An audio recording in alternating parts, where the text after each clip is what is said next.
Hi, in this video I'm going to try and see if I can print out the basting line of this applique design and then scan it with my ScanNCut and see if I can get that to cut the fabric, which I can then just place into my hoop and have my embroidery machine sew down. So this is an applique design that I've bought and I've just brought it up into this software. Now this is Embroidery's Essentials, and it's the demo version, which is a working version as far as I'm aware, but you can't save anything. So what I've done, I've opened up this design, and then over on the right hand side you can see it's here, and it's 4x4 in size. I'm going to click on this arrow and then it brings up here all the different sections that make up this applique design. I'm going to choose this first one here, this two here.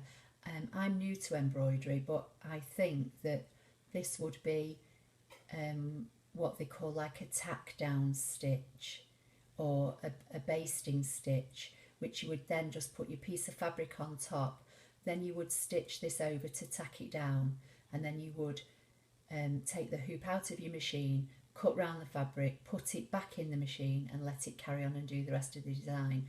But as I said, I'm going to see if I can print this design and scan it and get the machine to cut it for me. So I'm going to choose this. Then in view, there's all these different things ticked. I'm going to turn them off. I don't need the metric ruler on. I don't need the grid. I don't think I need the hoop, and then I'm going to go to print, and then it gives me this preview. Now I use a Mac and it says here show more details, so it gives me more options, but basically all I'm going to do is tick black and white, and it says there are 2 pages, and the second pages are just all these details which I don't need. So I'm going to choose from 1 to 1, and I'm going to send that to my printer and print it out. Okay, I've printed it out and I've loaded it onto my regular mat, and now I'm going to scan it through the machine.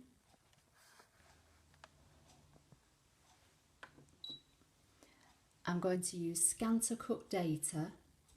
I could use direct cut and scan it and take the paper off this mat and then put fabric on and send it back through and cut. But my piece of fabric is only relatively small, and if you do direct cut, it brings the design into your mat, and I don't want to sort of guess at where I've got to place my fabric. So I'm going to do ScanNCut data, say OK.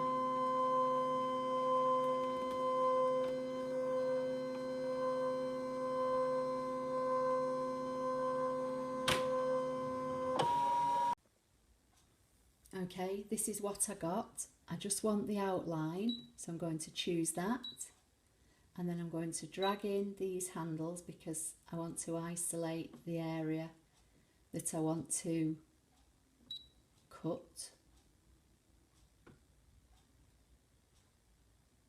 and I'm going to say save.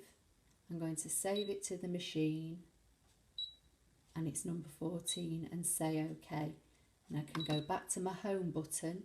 I can get rid of that one now because it's saved. I'm going to load my mat with fabric and I will be back in 1 minute. Okay, so I've got my piece of fabric on my regular mat. Ironed onto the back of my piece of fabric I've got Heat and Bond Ultra, and I've removed the paper so it's sticky side down onto the mat. I'm going to choose pattern and go into my saved data, into the machine because that's where I saved it, and it's there, number 14, and I'm going to say OK. Now I know that my piece of fabric's got a little bit of a chunk cut out of it, so I can't really cut it this way. So what I'm going to do, I'm going to choose this and I'm going to flip the elephant before I cut it. say OK, and I'm going to bring it up here somewhere, and then I am going to scan in my fabric so I can get my placement right. Okay, this is what I've got, and as you can see, my piece of fabric's got a chunk cut out of it. So I'm going to move my elephant up into this top left hand corner because I think it will just about fit there. I'm going to say OK, I'm going to hit cut, and I'm going to send it to cut, and I'll show you in a minute when it's cut it out. Okay, there it is, as you can see, all cut out. And I would just add that for cutting, I actually, because this has got heat and bond on the back, I used my standard purple mat with my standard blue blade. I used my blade depth at 4. I used the pressure at 4. I just did it in one cut, and as I said, I removed the paper backing off the heat and bond before I put the fabric with the heat and bond, which was ironed on the back of it, onto my mat. So I'm going to stop the video now, and I'm going to set up my embroidery machine and see if this process works, and I'll come back to you when I've got all that set up. Okay, I'm not sure how clear you're going to be able to see this, but I've cut a piece of hessian, I've ironed, I folded it in half, lengthways and acrossways to find the centre, and I've marked it with an air erasable pen. And I've ironed a piece of stabiliser onto the back. It doesn't have to be iron on, it's just that while I was pressing all my fabric, I just decided to iron a piece of stabiliser onto the back.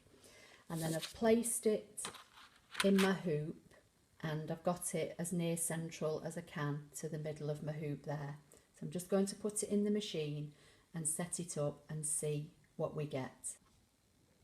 Okay, I'm not sure whether you can see this very clearly or not, because I'm going to stitch all this in one colour. But basically, I've done the first 2 sections of the pattern. So I've done the tail and I've done the outline shape. I'm just now going to iron the fabric I cut on the ScanNCut before onto here. It looks as though it will fit, and then I'll carry on sewing and I'll show you how it looks. Here's the fabric now ironed onto the basting stitch in the hoop. I'm just going to carry on.